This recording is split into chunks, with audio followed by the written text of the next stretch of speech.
Even in the hardest times, children of God continue to hold fast in these people are like the God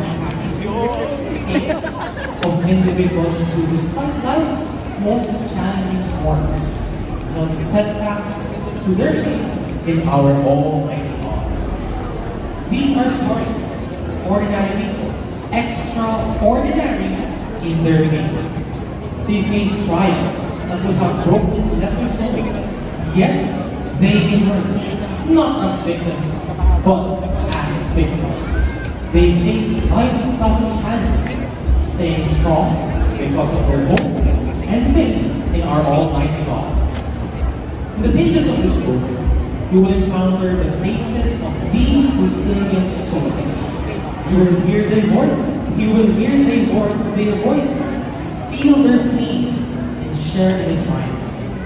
Their stories are a testament to the enduring power of faith, a beacon of light in the darkness of times.